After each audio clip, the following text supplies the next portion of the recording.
All right, hello there, people of the internet. My name is Uduo Jegero, and this is Political Headache. Today, we are going to be talking about the issue of sale of government shares in different government parastatals. Achuk, are they government parastatals? The parastatals.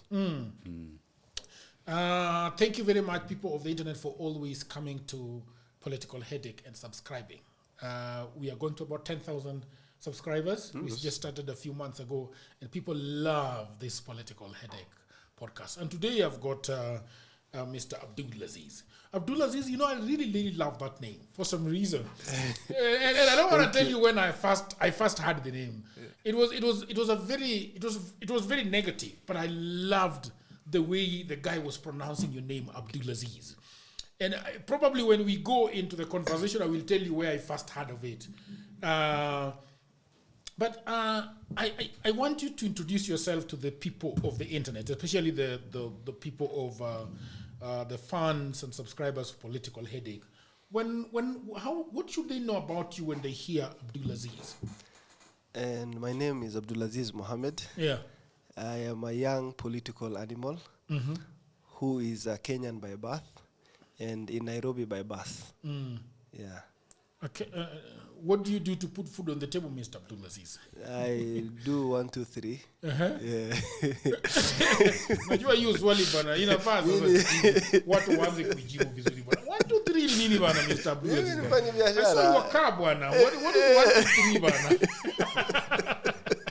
Anyway, welcome to Political Headache, Mr. Abdulaziz. Thank you. I don't know. Did you vote for Raila Odinga or did you vote for Ruto? That is a non-issue right now. And if you don't want to answer that, I want to ask you the other question. What do you feel about the country? No, I can answer that. You can answer that. Yeah. But then you can also go ahead and answer how you feel about the country right now. I voted for Raila Odinga. Okay. And I would have been in a mental hospital if I voted for William Ruto by now. By now, why? Yeah. It's not too bad. That itself is self-explanatory. Yeah, you know, then you had to belong to part of the political divide. And I voted for Raila Odinga for reasons best known to me. Yeah. And I think the country right now, if I were to give my honest opinion, it's in a very deplorable state. And if I were to equate it to a patient, it would be a patient in HDU. And if I were also to equate it to a house, and I think Kenya would have been very qualified to be closed for renovations. Yes. Ochuko, that's a bit. That's what we call political poetry. But I do agree with him. In our last episode with Joachim Simiyu, I actually also indicated that my fears was the country had already gone past the ICU and went into the mortuary.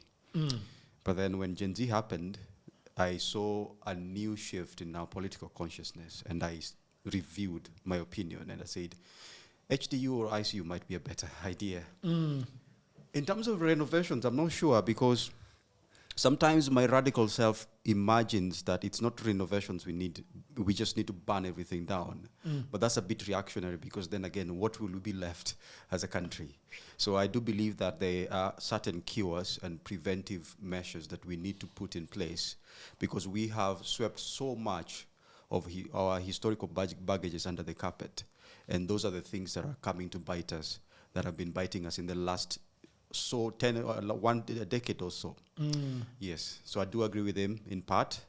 I'm not sure what kind of renovations do we need to just paint a layer. Exactly, because that's what I wanted to come back and ask him about it. Yes. And also for Abdulaziz to give me a little bit of specifics. The flesh out. So if you're looking at a house that is going down, we can start with the wall. The paint is peeling. Okay, the bats have pissed on the ceiling, and we can see those circles all over the ceiling. Okay, and then probably the wooden floor is cracked, and if you walk across the room, then there is a lot of creaking sound. It's a grief-giving horror movie. Yes. And then we can talk about the chairs that have got a fabric on them that is stained and smelly, you know. And if you go to the kitchen, there are rats in the kitchen. There are the cockroaches in the kitchen. I mean, that's what I'm seeing. So when figuratively speaking, when you talk about the house, what exactly the house of Kenya? What is going on? What is the paint that is peeling? What is the ceiling that is having the stains? What is going on? Jagero, you're being a bit diplomatic. I like being straight to the point. I think the only thing we need to remain with is the foundation and the floor. The rest we need to bring it down. Okay. Yeah, the only thing that is stable that we can work with is just the foundation that is strong. Yeah, the rest we need to rebuild it. So what is going on? What is going wrong with Kenya right now? What are some of the specifics that you can say this is going wrong? This is going wrong. 1, 2, 3, 4. You know, and we have an administration in place, and which I think we have to be very fair with it.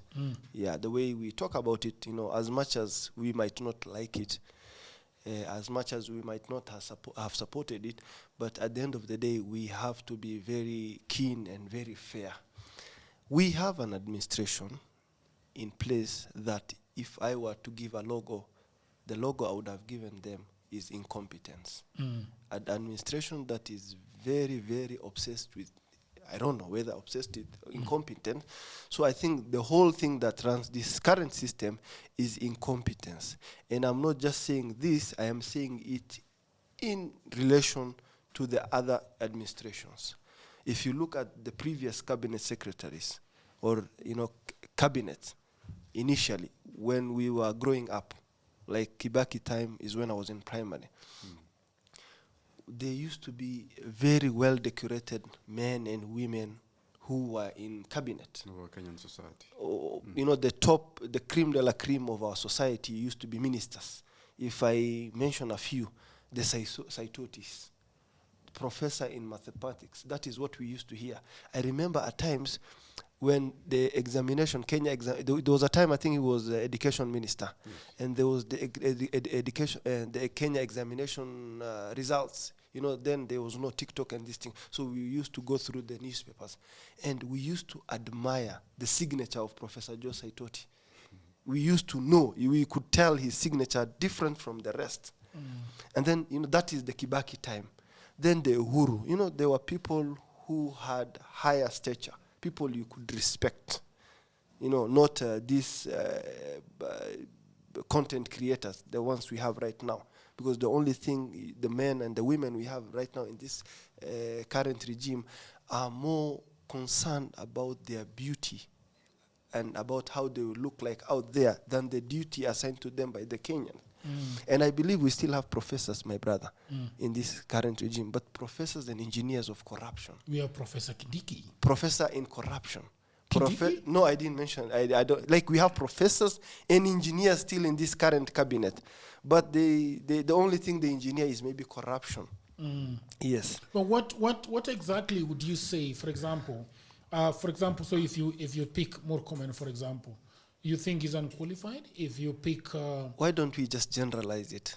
No, we don't. I think that's dangerous. Yeah. I think that's dangerous, Mr. Abdulaziz. You know, because if you want to take all the ministers, all the CSs, yes, and say majority, you know, when we speak, for example, it would be very helpful to say that I don't like Murkomen because of this.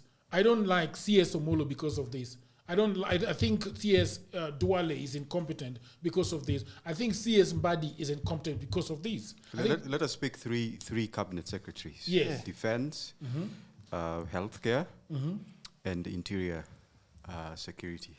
Yes. And then you can well, you're not fixing me. Are you sure there will be no Subarus outside this studio? No. Hey, you know, we have very emotionally unstable. I think the reason why it is important to qualify our statements is because it makes a good conversation. Yes. Because if we just have, because I think when I was in college I was taught what is called media laws and ethics. And media laws and ethics is that there is an idea of fairness in when you're discussing a situation. So when we blanket the entire cabinet and say that they are not competent, then we are not being we are not being fair to them. We could say that the reason why I'm saying this is this cabinet should not have been here. This cabinet should not have been here. We should have had this person being in this cabinet. I think that's a better way. Jagero, the reason why I'm generalizing is that you can tell from their competence or their incompetence from the direction Kenya is heading. There was a report the other day by TIFA that said 75% of the country think the country is headed in the wrong direction. We are here discussing that in one way or the other. So instead, if at all we are going to personal, I don't like going personal because we have. It is better to go personal. We can juxtapose. I would think that it's better to go personal. No problem. Than say that how many are they? Probably 16 now. They are 16. It would be rather, for example, if we come to this table, I would rather say that Ochuka is the one that is not doing well in among the three of us, rather than saying that nyinyi watu amjui chenye mnasema. But when when survey is being conducted, you don't talk to everyone in the country, right? No, you don't. Yes, the same thing I'm saying.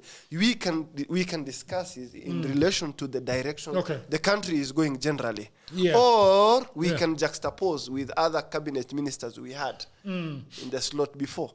And compare and contrast. Okay, good. Ochuka, what do you think? Do you think there is a lot of incompetence in the cabinet? One, when Ruto appointed his first kitchen cabinet, the reason why they call it a kitchen is because whatever happens in a household in the kitchen tends to either poison or nourish the whole household. Whether you have a visitor or you have kids or you have just a couple just living in the household. So the hygiene of the kitchen, the nourishment, the availability of food. And that's why when there are roaches and there are rats, you can imagine what there is in the bedroom, what there is in the closets that are creaking, what there is beneath the carpets that we walk upon. So when he appointed his first cabinet, I was a bit worried because it did not represent the level of qualification and the work needed. Remember, even if it were Raila who were appointed the president, he would have still inherited a very dysfunctional country, a high debt margin, and a lot of political problems that did not start even with his predecessor. So the work that was at hand was so much that it needed very highly competent people, very professional, because then I imagine that a technocrat would be better than a bureaucratically appointed presidential appointees. And so when I saw the first faces, it was lackluster. There were people you could not tell, even from their previous tenures, whether as MPs or just generally political figures.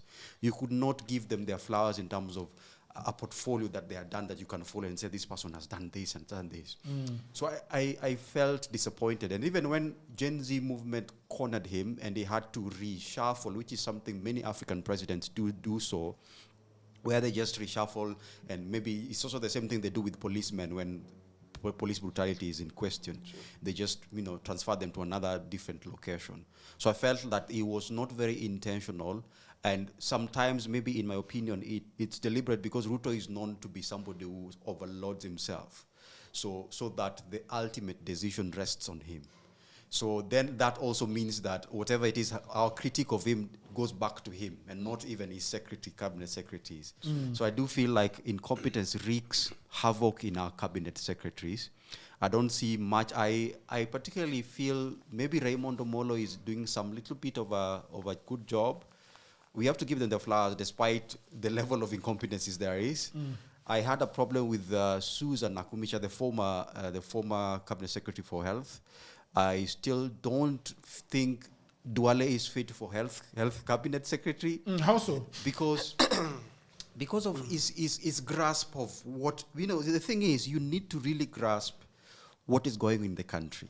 And health is a reflection of the health of the country. You understand? True. So we had a policy where we were moving from NHIF to SHIF. That was a very critical policy landmark moment. And the communication around it was very poor, so that public distrust was the very top thing that many Kenyans are feeling. Even though we know that it was very necessary, Chief ought to have been in the country as far as 20 years ago. That is how much we needed a change in the NHIF and Ministry of Health. So when government does not communicate its policy better, it creates a distance between the citizen and the government and the state. And I still feel that Duale is one person who rules by fiat. You know, Mpesa si ya mama yako, what are you going to tell me? Chief is working. But then there are people on ground, people like me, like today, I'm just from chemo today. And I'm frustrated by Chief, by disbursements that are beyond me, that don't reach the hospital facilities that are registered, you see? So when there's no communication in terms of coming from the cabinet, coming from the Ministry of Health, you feel disappointed because they are not doing their job objectively. They are thinking that they can actually whip people's emotions so that they can toe in line. But that is a very 90s rule. It cannot no longer work where we need more public service than politicking. How do you like Murkomen as the CS of? Murkomen, I wouldn't have appointed him. Yeah, he's just, I think, there because of the political proximity. And just because he is a blue-eyed boy of the head of state. A blue-eyed boy of the head of state. Yes. I want to go back to something that we were discussing before this. Abdulaziz was born in this country. Yes. In Garissa. And Abdulaziz tells me that his great-grandfather was grandfather. Grandfather. Yes, great-grandfather, yes. Was a colonial chief. Ah, interesting. Yeah.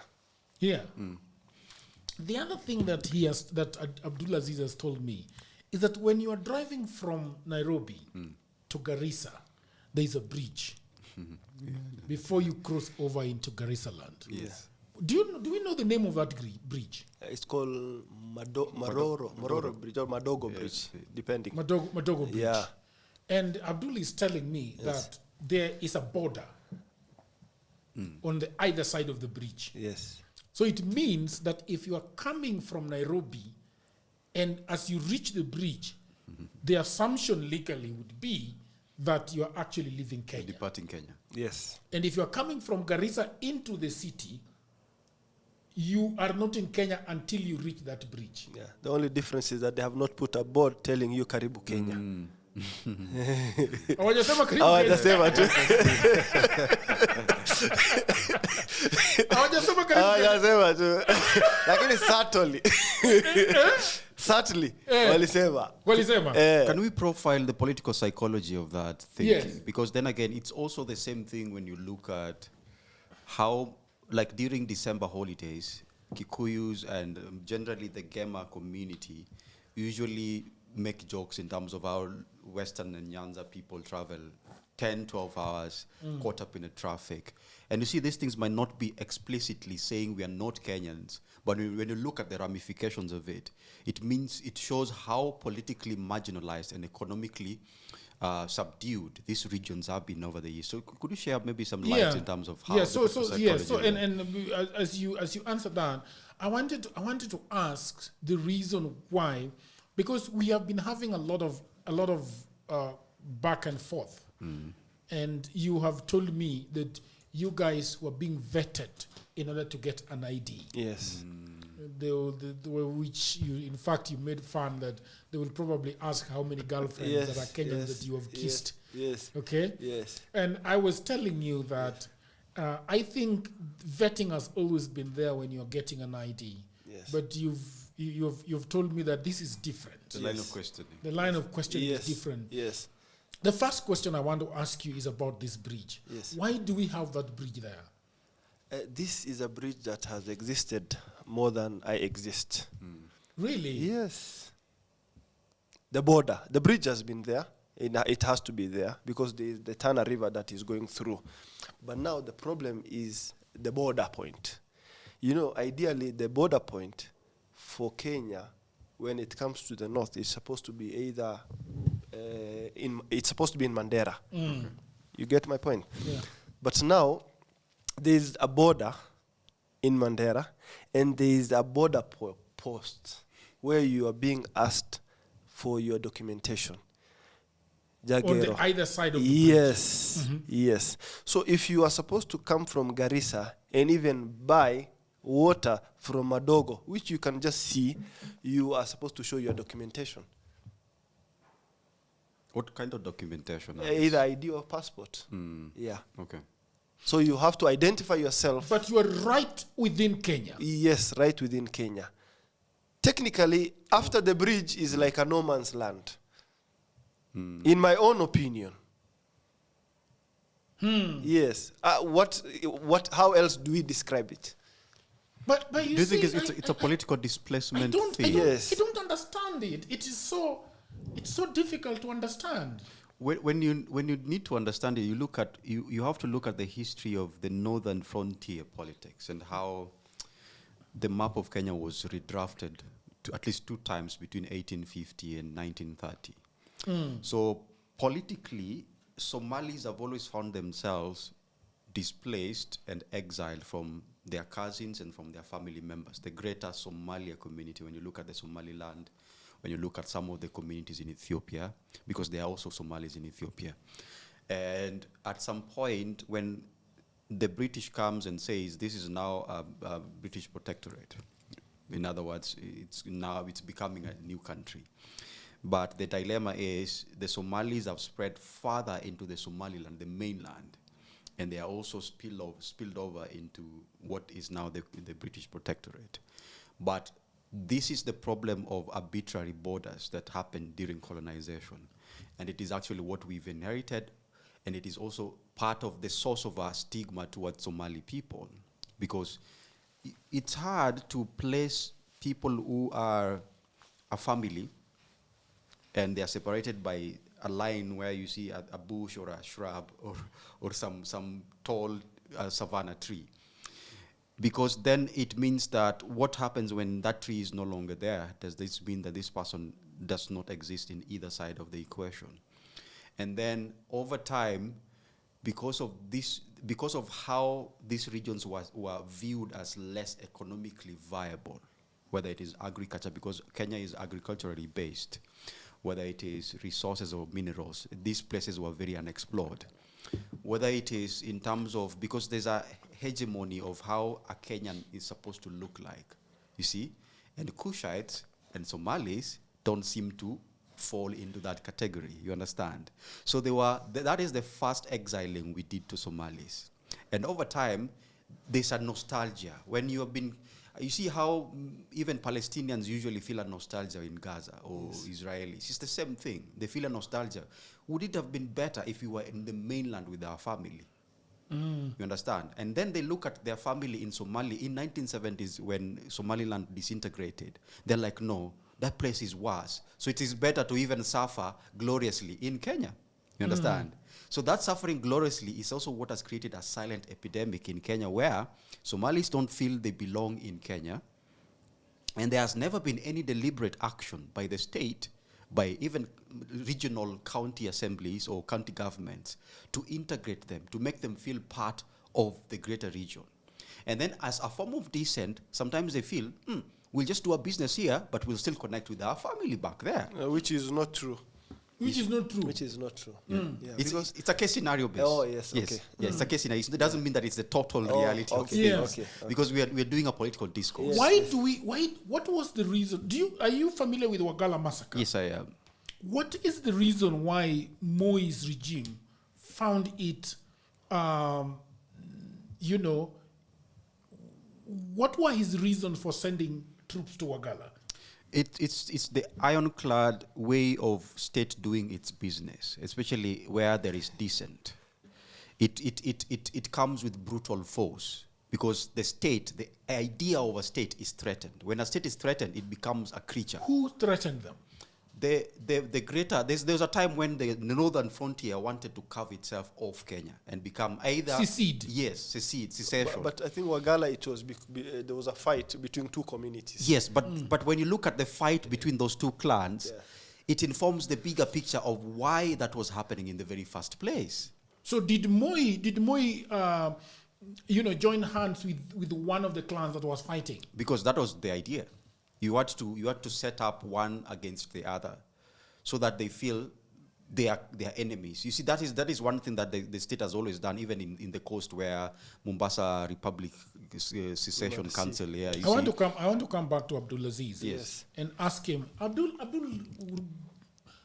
growing up in Wajir as young as you, I don't know, what do you left? Yeah, relatively young. Relatively young. But even right now, of course, you still have roots in Wajir. Yes, Garissa. In Garissa, right? Yeah. When people are growing up, it's interesting how they see themselves, because are they? And I'm asking this with respect to the fact that when they want an ID, it's problematic. Yes. When they want to come to Nairobi, they have to carry their passports. Yes. As if you're going into Tanzania, or if you're going into Rwanda. True. What is mostly the feeling that the people? You said we are not supposed to call you Somali, right? Yes, Somali. I'm a Kenyan. You're a Kenyan, fair enough. but so when you want to say that you look like Somali, how do you say that then? How do you say that? It's okay. What is the word Somali? What does it mean? Does it mean the identity of a people, or does it mean the nationality? The nationality. No, Somali. Because there's also the word Waria. No, Waria is a term that was coined because of the frequent used by Somali. Waria, like hey.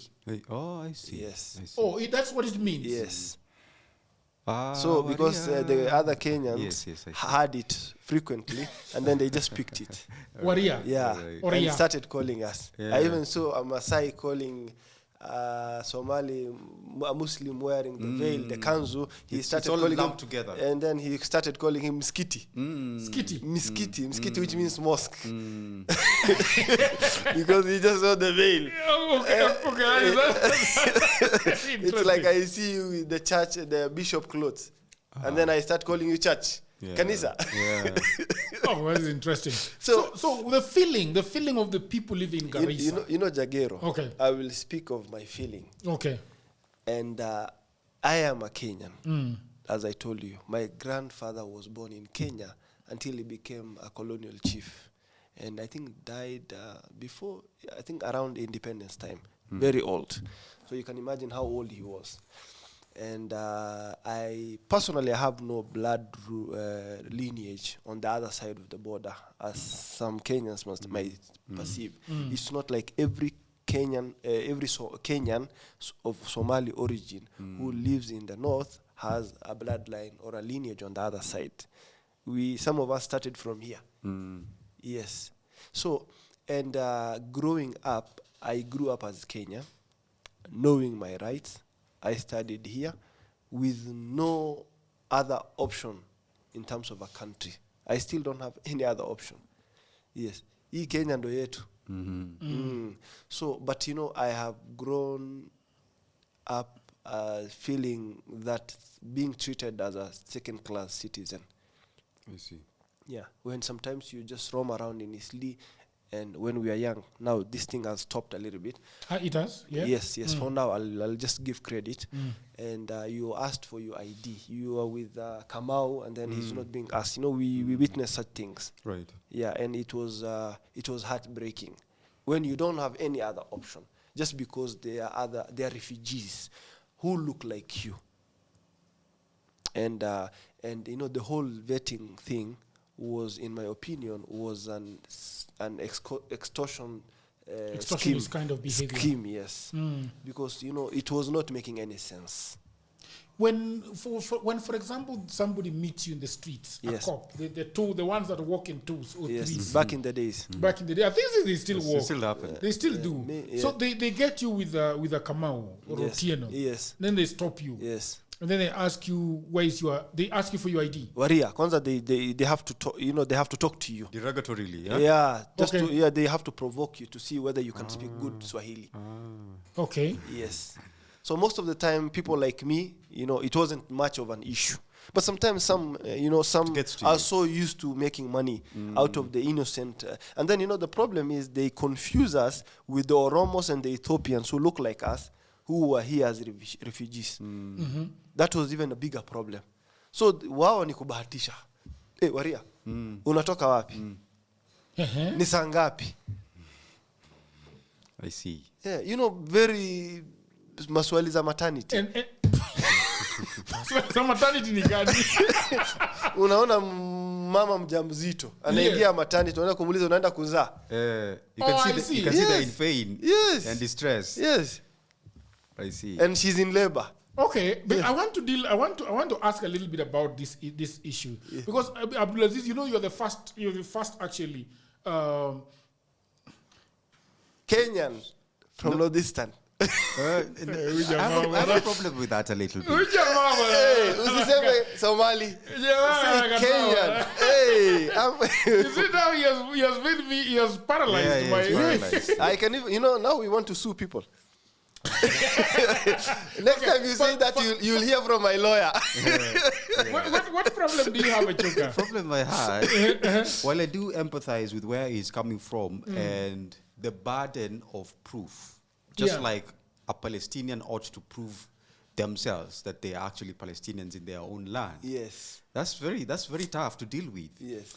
And so I understand why every time you're talking to somebody, you have to assert your identity so that you're not mistaken for the very average Kenyan case where you are being suspected of not being an actual Kenyan. I do understand it, but I also want you to be very proud, because if we do not name you as a Somali, then that is your identity. But you see that's But you know the problem. The problem. This thing has been used so negatively for so long that it has traumatized us. Yes. You know, Jagero, if we go, Kenya reaches, if in my lifetime, Kenya, the systems of Kenya, the courts, the justice system, and all the other systems reach the level of United States, I am going to sue this country for emotional damage.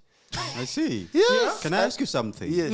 Do you think if you insist on saying I am a Kenyan, then you will be also erasing your Somali lineage, which is very much your right? But you see the problematic I find with your statement, Ochuka. But can I talk to Ochuka? Yes. The problematic statement I have with Ochuka. Yes. I have with him is that he calls you Somali. Yes. Okay. Yes. And what does he call me? What does Ochuka Kenyan. And then let me ask you, Ochuka. Let me ask you one. Listen, the fact why will my history as a Somali be erased when that is not debatable? We are debating the Kenyan part. Yes. Because you see when you see a Kamba, let me tell you one thing, and let's be fair. Yes. If I go to the streets of Nairobi and I call somebody, Yule Mkamba ako wapi? People will look at me in shock. In shock. No, they will be very shocked. Let me clarify myself. Why is it that when you call me a waria? So this is where Waswahili wanasema mkuki kwa nguruwe ni tamu, lakini kwa binadamu yule mjaluo, you will all look at me in like. So you see, now that's the thing. Yes. That's the thing with Chuka. Let me clarify myself. Before you clarify, I want to go back. Yes. And this is the answer I want. Yes. Okay. Because where did Luos come from? Before they settled in Kenya. South Sudan in the back. Yeah. But we are not called Sudanese. South Sudanese. Let me ask you a very, very important question. Right. Yeah. In the last regime, the Director of National Intelligence, which is the most important docket institution in this country, the heartbeat, was a guy called Kamweru. And he was a Kikuyu. Has anyone ever called Kikuyu? Him Kikuyu? No. But now it's being held by somebody from where I come from. Garissa. And you know, the most critical and the most important institution in this country is held by somebody who looks like me. And you still want to call me a Somali? Okay, so the question I wanted to Why? ask.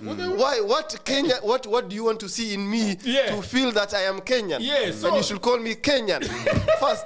I completely agree. Yes. I completely agree with you. But I'm on a mission. Yes. A mission to traumatize me more. No.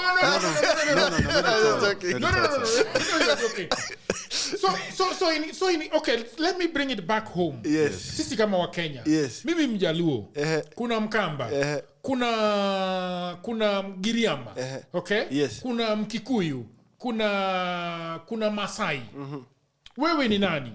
Mimi sasa hiyo ni Msomali. If you mention that, meaning Somali. Oh, great! Yes. Now, but what I have a problem with is putting the Somali first and branding it always. Okay. Because of Somalia. Yes, because of Somalia. Yes, this makes me feel like I am always being put on at the door. Yeah. Unaniwekea kiti kwa mlango ya Kenya. Unataka kunirusha nje. Na mimi sina mahali pengine ya kuenda.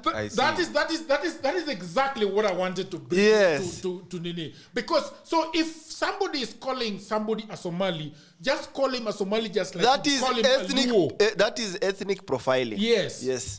Or the way we will call you a Kamba. Yeah. But we should not call you a Somali because we think that you are not Kenyan. Yes. Let me also clarify, because I don't want my audience to feel that I am xenophobic or anything like that. Yeah, I don't think you are. Or an ethnically profiling person. What I meant is, I am always very proud, even in 2017, when we had so much bile online, particularly from our Kikuyu brothers and sisters calling us people who have foreskin and we don't deserve any leadership. It was painful because some of these people were our friends, people you went to college with, people you've known for more than a decade. And so the vitriol coming from them was such a very downside of our political history. What I wanted my brother Abdulaziz to understand also, that I have all the time empathized by how politically they're placed on dock. It's like your identity is in crisis, and it is being deliberated upon by the judge panel of an average Kenyan who does not usually get that kind of treatment on an average day. On an average day, every day, you see. And that feeling is very painful, by the way. Very painful, because you do not know which corner you're going to meet that trauma. You do not know which friend is going to say it jokingly, but it is going to hurt you. You understand? And so I do support the idea of moving further away. And I wanted to ask him, as a clarification, how do we better place Somali Kenyans back to themselves so that we do not re-traumatize them?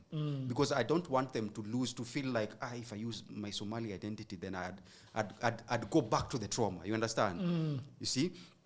If I use an identity that has been victimized over these years, then so it will be better. And this is why sometimes when people say, Ati, I'm Kenyan tribe, no, you are not a Kenyan tribe, because Kenya in itself is just a collection, it's a collage of like pictures. You understand? They're small, tiny portraits, and that tiny portrait, you should not be ashamed, my brother, for being a Somali. And I just want our Kenyan people to imagine themselves. It is a point of reflection for our audience. People will actually be listening and viewing this part, so that you can reflect on your part. How do we move from re-traumatizing Somalis who are actually born in Kenya? They have just as much the birthright, just like you, Akamba, just like you, Ataita. All of us belong to Kenya. It is interesting that you also told me something very interesting. Right.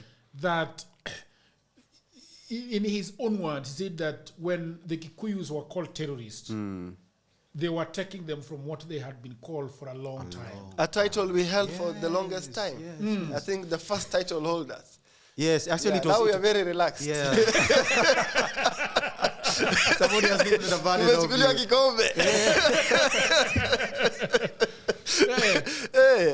I want to ask you about the vetting. Yes. Because you told me that... so before Ruto said that the vetting will stop... Yes. Do you want to tell me a little bit, draw a picture of how the vetting used to happen? So, for example, you go to take an ID. What do they want to know? Basically, it was very illegal first.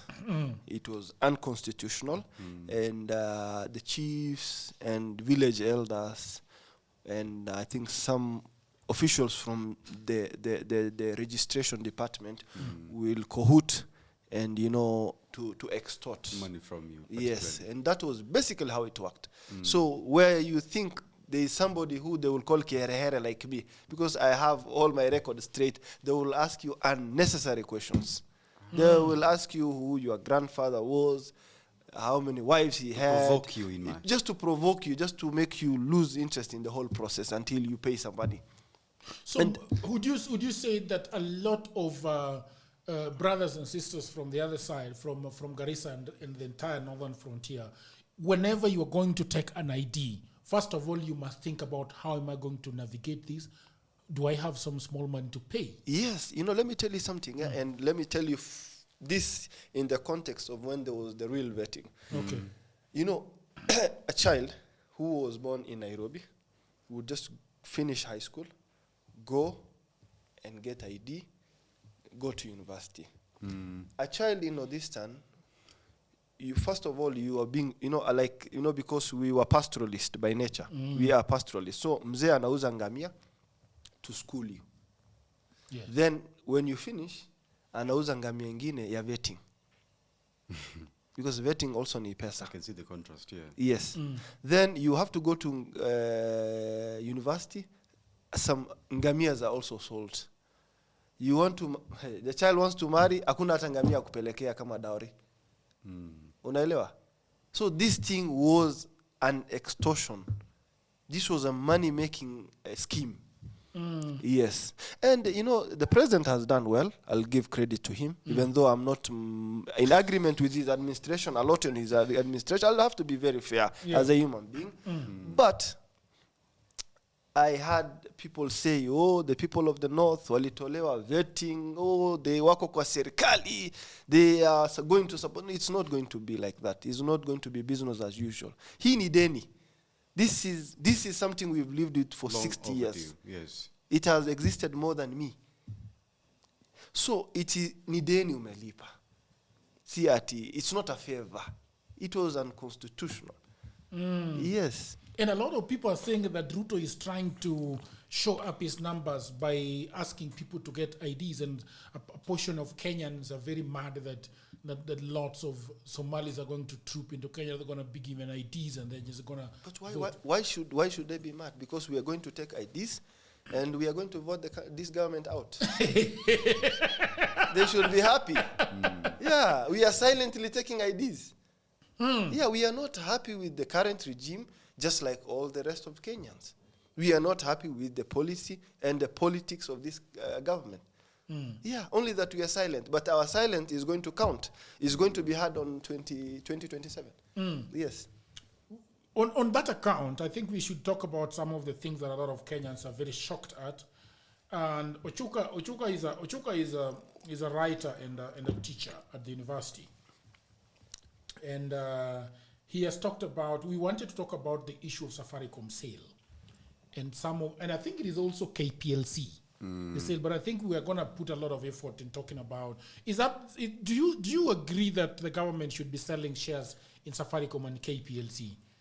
I am not in agreement. And by saying that, I want to borrow from the words of I think he was the first vice president of Zambia, Simon Mwansa Kapwepwe, who once said that if we do not handle our independence very careful, colonizers will come back as investors.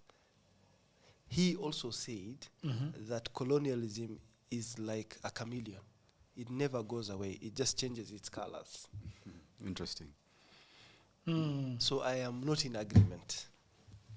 As of mid-2025, the government holds 34%, 34.9% to be precise, of Safaricom PLC.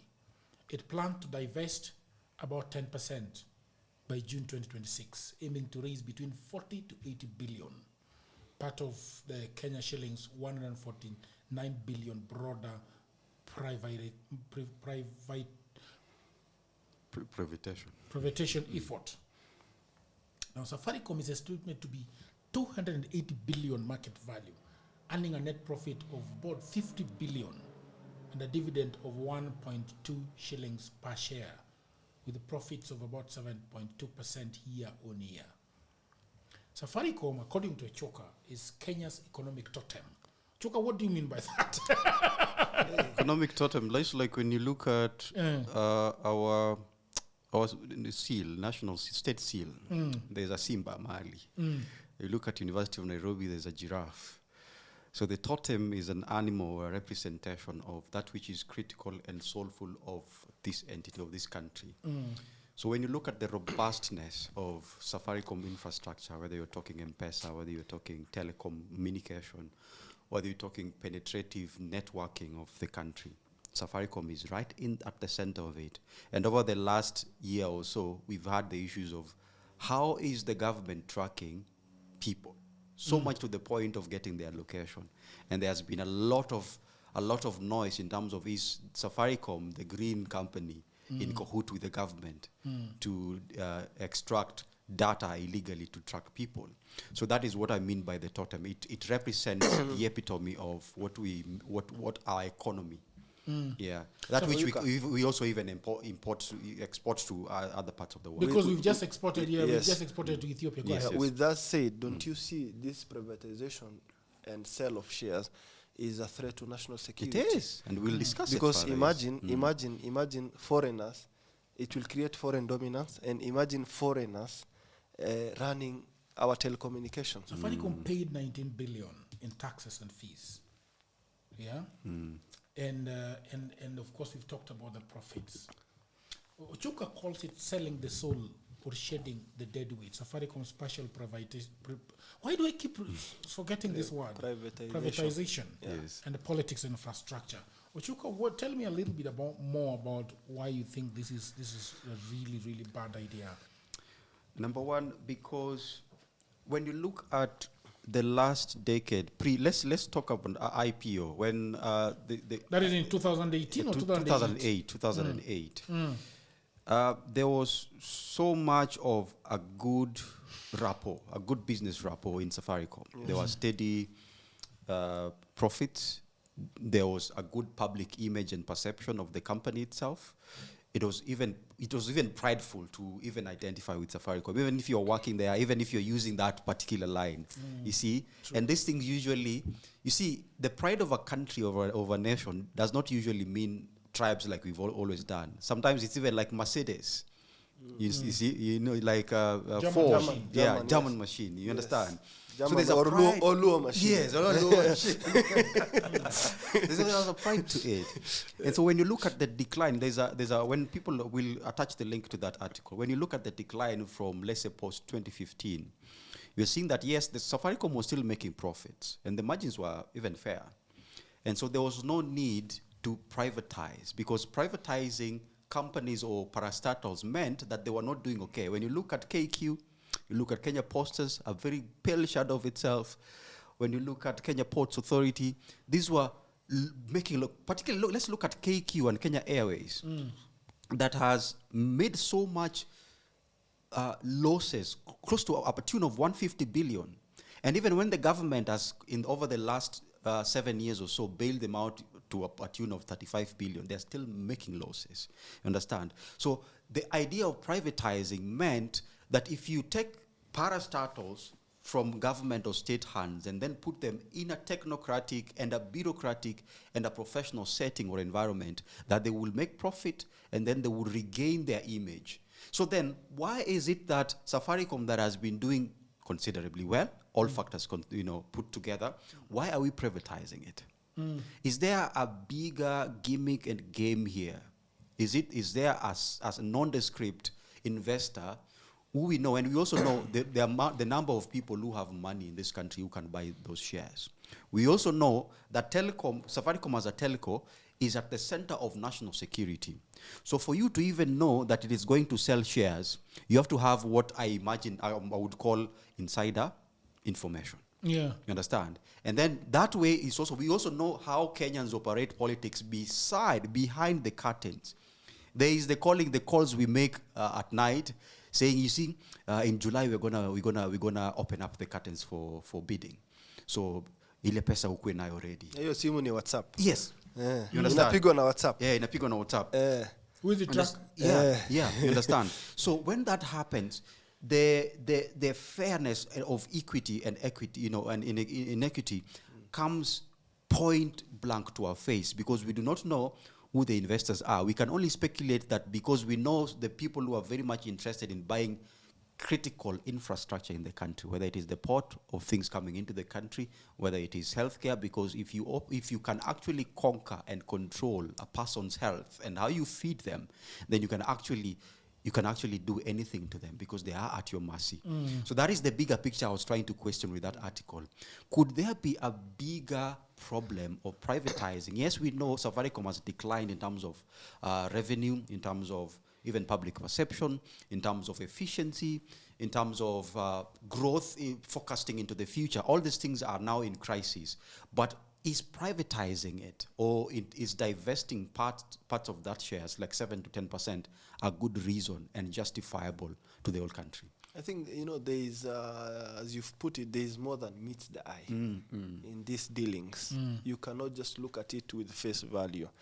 And mind you, these parastatals, and when they are making laws, it is done deliberately.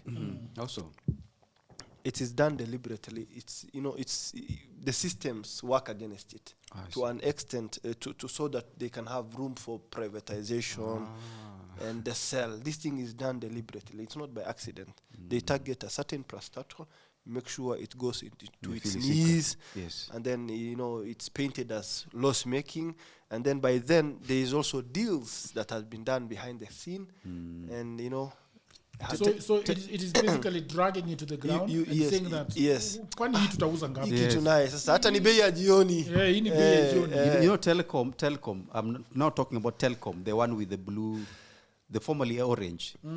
Telecom comes to mind because Telecom was also the shares were also sold, quite a number. Yes. And the idea was... The last few days of election, right? Yes. The idea was it was making so much losses that it was not viable as a business enterprise, as a government. And it was the one that owned data. Yes. The entire data was with Telecom. Yes. It was making losses. Yes. I mean, that is witchcraft. And then the government had to go back and buy it out. Yes. So it's a scheme. Yes. These things are run like Ponzi schemes. Kenya Ports Authority, KPLC. KPA. Kenya Ports Authority is different from Kenya Pipeline. No, it's Kenya Pipeline, which is also Kenya Pipeline is also what they want to. They want to divest. And so when you look at, fuel is what runs a country. Yes. You see, and we know politicians are heavily invested in the fuel business. Yes. Understand? And yes. That is why they're overtaxing electric exactly. cars. Not only that, what is the common sense in giving out the ports, the telecommunication, and the fuel? Critical. Yes. What is remaining now? Yes. What else is remaining? So if you run those, you run the whole country. Don't you see even the colonizers are coming back? The logic of it. And or we are having Kenyan colonizers. That's the thing. Maybe. Not maybe. Yeah, could it? Yeah, it could be. So because all these white skins you see that are coming in as investors, they are Kenyans behind. Can we insert a very recent political narrative that happened when Kenyans learned that the expressway was actually a very duping affair? Because here I heard them talking about Uhuru Kenyatta a lot. What was going on there? The idea is Uhuru Kenyatta got a loan using some very far-fetched company that nobody knows, owned by probably one person, and then this company is what obtains the loan. The loan is supposed to build the expressway, and then it's also supposed to extend further than almost 30 years. And then it's also supposed to, on top of that icing, there's supposed to be the dripping of some honey that they'll be collecting a toll gate for all these 30 years. So if you look at it, that's a very critical infrastructure, and you can also extend it. They banned me from the expressway anyway. Yes. Why? Why? My car is not allowed there. Why? There is a time I was going there. I was going to the airport. Right. Actually, I was going to Otawala. And then when I'm getting to the expressway, I asked them, "Do you take Mpesa?" And they say, "Sure, we do take Mpesa." So on the other end, on exit, I do not have cash. And they tell me that we do not take cash. But I was told the other side that you take cash. So what happens is they tell me, wewe weka kando. Hiyo mambo yako tutaangalia. So watu wanapita tu wenye wako na cash wanapita tu. And I go back to this lady and tell her, if you have 300, you pay for me because you have cash. And then I send it to you. She refuses. And I'm having 2 kids in the car. So 20 minutes, 25 minutes, 30 minutes. I'm in a deadlock. So what do? I am Jagero. I draft back into the line and block everybody and tell them that you have to take the cash, the Mpesa, or let me go for free. Now, of course, everybody is honking from behind because I'm not going anywhere. I mean, I was here 30 minutes ago. Yes. So they call the headquarter and they tell the headquarter, they open for me. They don't take money from me. They just take the money. They just open the gates and I go. On coming back through the same expressway, I am approaching and I just see on the screen Kang banned from expressway. Was the radio plate? Yes. So I cannot use the expressway. And you haven't sued them? I will probably sue them. Are you a lawyer? Most likely. No, I can find you a lawyer. But you know what you felt, and in relation to that, you know, being put aside for all those minutes, Very, very true. whatever you felt is not even a quarter of what somebody who is driving from Garissa to Nairobi who has forgotten their ID feels. What happens if you forget your ID? That needs another interview. No, tell us a little bit. Even a sneak preview. Hey, Would you be arrested? hey. Most likely held. Well, you will be held. You will be held. You will be held until you, I don't know, until whatever you do whatever they want you to do. So give money. Ultimately, that's what they want. But do they allow you to continue to Nairobi? No. That is as good as getting a spare life. It's not possible. But you're within Kenya. Within Kenya.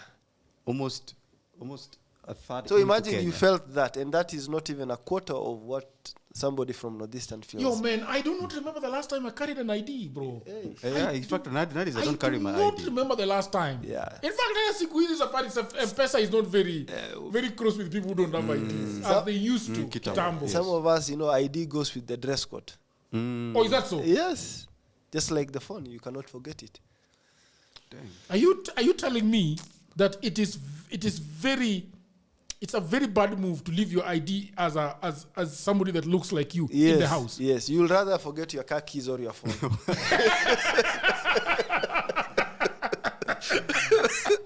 Man, you guys- Injustice everywhere. that's really bad. Very bad. Very traumatizing. So you were saying something. The point is, we're looking at how the logic of recolonizing the country, Yes. and it needs not to be some investor or IMF the way they do with their austerity programs. I feel like our fellow Kenyans with our own skill, like Fanon used to say, the mask behind the African colonizer is just the same. You present as if you want to solve something. You present as if privatizing these key institutions and parastatals is going to revamp them and make them profitable. First, you cause the problem. Yes. Yeah, and then you come up as a problem solver. Yes. But we also know that in this country, when you look at, for example, the Kenyatta family, their logic was to control as much key variables of production. That is land, and that is money. And they've not been very keen in healthcare, but they've been keen in tourism. But they're also very big on food. Yes, food production. Yeah. You understand? Because Museveni land. blocked their milk from. Yes, I think yeah, somebody yes. blocked the milk from coming to Kenya the other day. Museveni or his friend. Yes. So when you look at former that, deputy. when you look at that, and you look at even how President Ruto operates, over the last decade, he has been on a spree to buy land, to buy out companies, to build schools, international schools, when our own public education sector is actually failing and in deplorable Does Ruto state. really have an international school? He does. Yes, there's one he's building in Eldoret. Yes. You see? In other words, the logic of Moyo building Kabrak, because Kabrak is a complex of pre-elementary to college. Does it belong to Moya or it belongs to Kanu? To Moy and Kanu is one thing. Yes. So the logic is the same. When you control key infrastructure and institutions, you are able to exert your pressure points on the country so that you can press people to a corner and they give up on you. And then you can lead them very well. True. And you can also make, because these are critical institutions, you can make so much money. And then the other thing is also laundering money, which I think is coming up in place because you're not going to pluck that tree for money that you're going to buy telecom with. This is money. This is real money. It requires real money. Where does this money come from when we are saying the uchumi ya Kenya iko mahali pabaya? This money is coming from somewhere. We found dilapidated economy. Yes. We found empty coffers. So where are you getting the money? Yeah. You understand? So there's a bigger scheme of money being circulated back into the system. In other words, we're using our key institutions as veins of washing the blood, sanitizing it. Yes. So basically, wash. Wash. Who is your presidential candidate in the next election? Maraga. Bado sija. There's still time to go. Lakini wewe pia unaongea hata mimi mwenyewe naweza kuwa candidate. Yes, okay. Wewe uliambia kuna mali unataka kwenda. Hapana. Mimi nitaenda wapi? Si nilikuliniambia machiche unataka kuchukua. Wapi? Imekuwa recorded. Uko na recording. Uko na evidence.